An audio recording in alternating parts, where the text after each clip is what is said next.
So Bandstand as a show really started with this question: what if you took story beats and traditions from MGM movie musicals and sort of golden age of Broadway, but they were actually enacted by real people? In other words, if, you know, like in On the Town, if those sailors came back on a leave, but were real soldiers who were really middle American working class guys from middle America that were dealing with issues from the war, what would they really feel? What would they really sing about? What would they really dance about?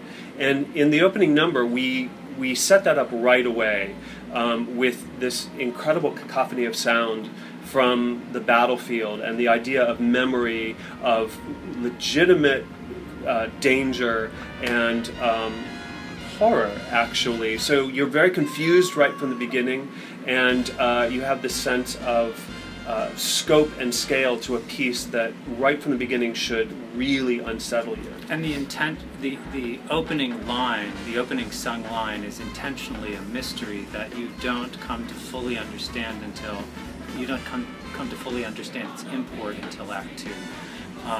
And yeah, that was an intentional thing, to put these building blocks, these clues that would eventually build to an understanding throughout the show, clues that when upon repeated viewings, it's really so rewarding to see the show once or twice and realize what you've been seeing all along throughout the act.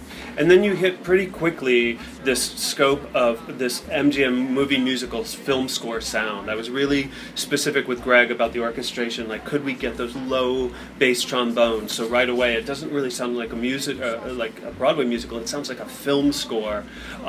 So you know this is not just a little swing review you're in for. This thing is going to have a lot of range and a lot of color to it. And the idea of radio is kind of front and center in the show. The radio back then was the way everyone got their information. It was very much like the internet is now. It was your lifeline. It was how you found out about everything. It was,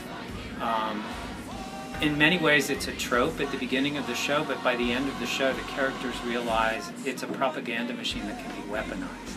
Absolutely, and the other thing to listen to for the opening number really is the vocal arrangements.